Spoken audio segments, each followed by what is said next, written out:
Of the thousands of trips made by commercial driftnet vessels to the North Pacific, only 3 have carried scientific observers.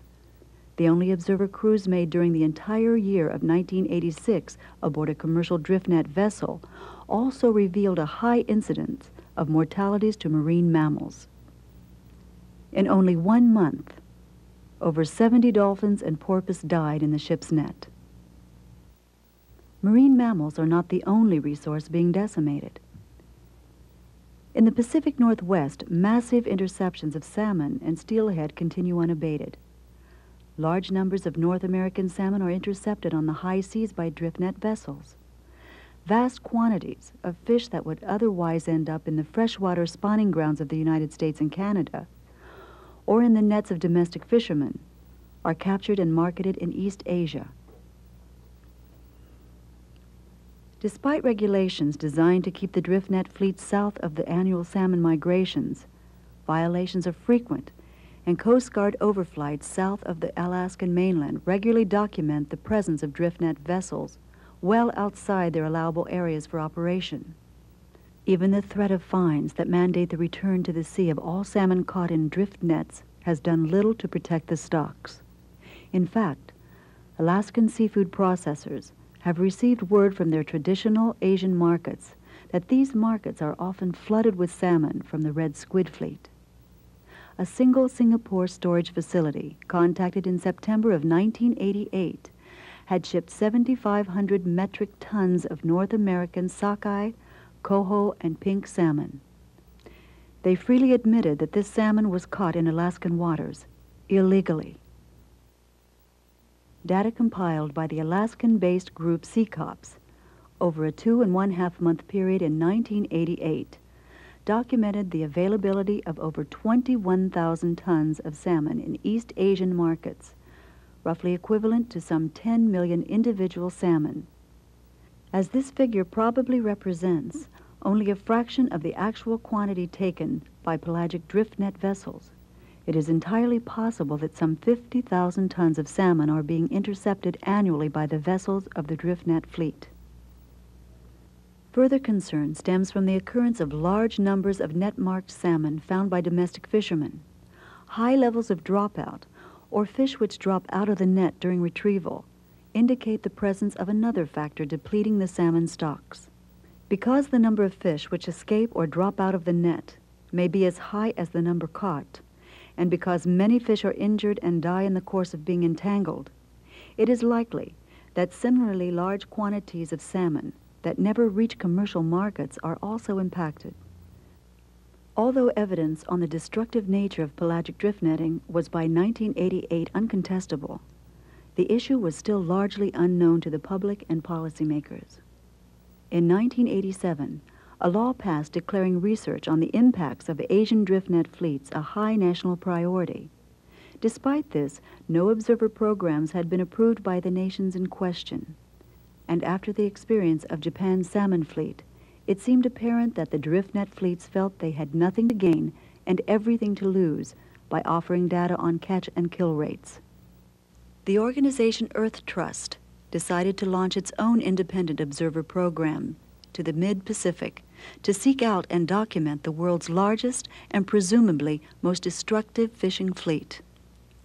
Earthtrusts, an international conservation organization based in Hawaii, had since 1976 established itself in the work towards an international whaling ban and other marine mammal protection efforts.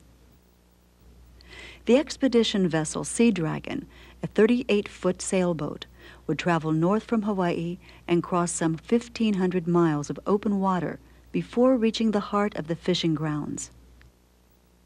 The small crew aboard the Sea Dragon would be completely made up of volunteers, but would carry biologists, engineers, an expert linguist, and a jurist. Expedition biologist completed an expose, working undercover on a foreign tuna seiner off Central America. He had graphically documented the wholesale decimation of dolphin populations in a campaign which had shocked the world. It's a certainty that, like the Eastern Pacific tuna dolphin fishery, the North Pacific driftnet fishery is exacting a tremendous toll on marine mammals. In the case of the Driftnet fishery, though, there was virtually no film footage or other documentation available to make the general public aware that a problem even existed. The environmental community has known for some time that we had a serious problem out here with the Driftnet fleets, and it finally came down going out and getting a first-hand look at what's happening within the fishery. The Sea Dragon was painstakingly readied for its long voyage in Honolulu. At the same time, an exhaustive intelligence effort sought to pin down the likely location of the fleet, difficult for a non-government organization. Finally, in September 1988, with support from several national environmental groups, the small research vessel left Hawaii to head into the seas of the Pacific, the domain of the driftnetters. As the days wore on, the crew was struck by the seeming bareness of the seas.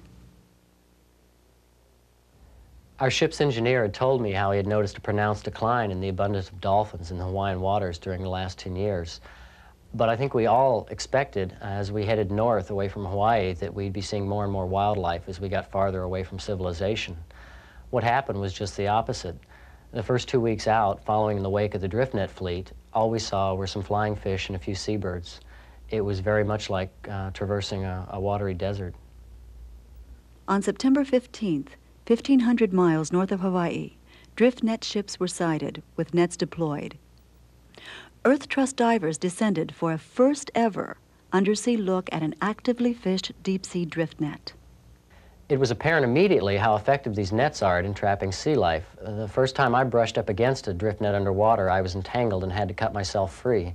The nets are very fine, virtually invisible, and they have a tendency to collapse around whatever they come into contact with. Often entire schools of tuna would encounter these nets and be trapped. Sharks and seabirds were frequent fatalities in the nets, and at one point we found a baby common dolphin drowned just a few feet from the surface. These nets do not show up on cetacean sonar, and it's a certainty that thousands upon thousands of dolphins and other marine mammals fall victim to these nets every year. As the expedition progressed, linguist Keith Hiley discussed drift netting with the Asian ship's captain and crew, and the Earthtrusts team took the opportunity of documenting, for the first time, the operations of a modern drift netter. The way these vessels operate is that they lay anywhere from 30 to 50 miles of net out each night that they're in the fishing area. It's a very fine monofilament nylon net. It's laid out in these long lines, and the net is left in the water for a period of 6 to 8 hours. And then the vessels return and begin to pull the nets up. The nets are pulled on board with the help of hydraulics. They're picked clean, and then the nets are transferred to the back of the ships with another set of hydraulics where they are stacked and made ready for being deployed that evening. It's a very continuous process, and it's easy to see why they're able to lay such vast quantities of net out after night. It's a very efficient operation. It's also very wasteful. Not only are a lot of non-target species caught and killed in these nets, many of the target species, like squid and tuna that are trapped in the nets, actually fall out while the nets are being retrieved.